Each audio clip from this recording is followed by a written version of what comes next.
Hello বন্ধুরা, তো একটা দাদা কমেন্ট করেছিল যে পায়রাকে এই গরমের সময় কি খাবার দিলে পায়রা ভালো থাকবে, সুস্থ থাকবে, যেগুলো খাবার খাওয়ালে পায়রা ডিম বাচ্চার সমস্যা আসবে না। তো দেখেন ভিডিওটা আজকে আপনাদের জানাবো যে কোন কোন খাবারগুলো দিলে পায়রা এই সময়টাতে ভালো থাকবে। তো এখন মিডিয়াম গরম আছে, তো আর কদিন পর অনেক গরম পড়বে। তো আপনারা এই গরমের মধ্যে কি খাবার দেবেন যাতে পায়রা ভালো থাকে।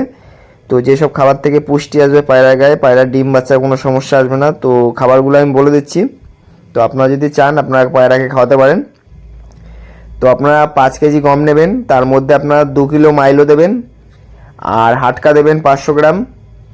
তারপরে আপনারা দেবেন যে ঘাসের দানা, যে চীনা বলে ওগুলো হয়তো, তো ওগুলো আপনারা 1 কিলো দেবেন। আর সবুজ ডাল আপনারা 500 গ্রাম দেবেন। ছিলকা মসুর ডাল আপনারা 200 থেকে 300 গ্রাম দিতে পারেন। আর আপনারা রাগি দেবেন, রাগি আপনারা দেবেন 200-300 গ্রাম। সর্ষে দেওয়ার দরকার নেই, অল্প আপনারা দিতে পারেন, পায়রার বাচ্চার যে গায়ের কালারগুলো ভালো আসবে, যে পালকগুলো।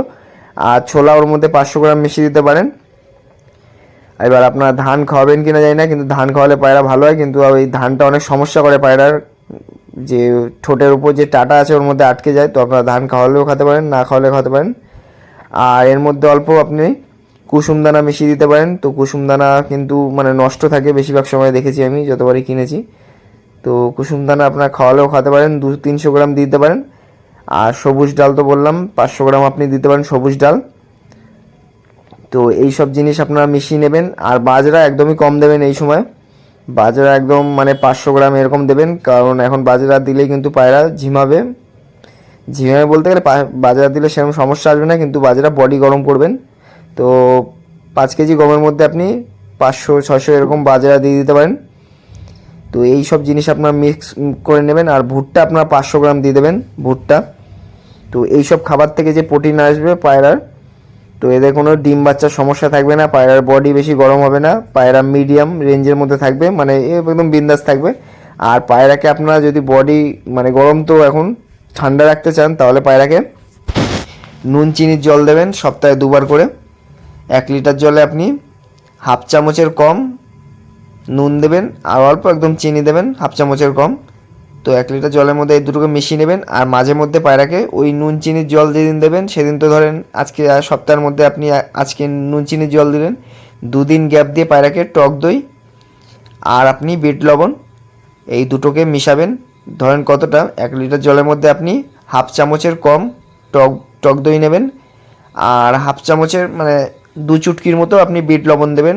2 চুটকি মানে হাতে চিমটার মধ্যে যেটুখানি ওঠে ওইটুখানি বিট লবণ দিয়ে এটা আপনি সপ্তাহে 2বার করে দেবেন। মানে আজকে ধরেন যেটা বললাম নুন চিনি দিলেন, তো 2 দিন পর আবার এই যে টক দই আর এই দুটো দেবেন। এতে পায়রার বডি একদম ঠান্ডা থাকবে। আর সবথেকে মেন জিনিস যেটা, এই জিনিসটা যদি আপনি ফলো না করেন তাহলে কিন্তু পায়রা রোগে পড়তে পারে। সেটা হলো পায়রাকে স্নান করাবেন সপ্তাহে 2বার কি 1বার, কমসে কম 1বার আপনি পায়রাকে স্নান করাবেন সপ্তাহে। না হলে কিন্তু পায়রা দেখবেন এক কোনায় ঝিম মেরে বসে আছে, বা পায়রার চোখে ঠান্ডা লেগে গেছে। তো এই জিনিসটা কিন্তু সবসময় খেয়াল রাখবেন, যেগুলো বলছি, যেগুলো পায়রা ঠান্ডা রাখবে বডিটা, এইগুলো করলে কিন্তু পায়রা বডি ঠান্ডা থাকবে। আর পায়রার খোপে কিন্তু সবসময় এখন জল দিয়ে রাখতে হবে। যেই খোপে পায়রা আছে সেই খোপে কিন্তু জল থাকতেই হবে পায়রার। এবার অনেকে ভাবে যে পায়রা জল নোংরা করে দেয়, তো আপনারা সেইভাবে কৌটো করে নেবেন, কৌটোর মধ্যে রাখবেন যাতে পায়রা নোংরা না করতে পারে। কিন্তু জল কিন্তু দিয়েই রাখতে হবে এই গরম ওয়েদার যে আসছে এই টাইমটাতে। এখন না দিলেও চলে যায়, কিন্তু আমি দিয়ে রাখি সবসময়, যার কারণে আমার পায়রা কোনো সময় রোগে পড়ে না। আর যেগুলো তো করি আপনাদের সব কিছুই বলে দিই। তো আপনাদের পায়রা যদি ভালো রাখতে পারেন এইভাবে এই জিনিসগুলো করবেন, পায়রা সমস্যা আসবে না। আর হজমের ওষুধ আপনারা সপ্তাহে 2বার দেবেন। আমি ঝন্ডু 45 দিই, আপনারা লিভার লি 52 বা যে কোনো একটা জিনিস দিতে পারেন।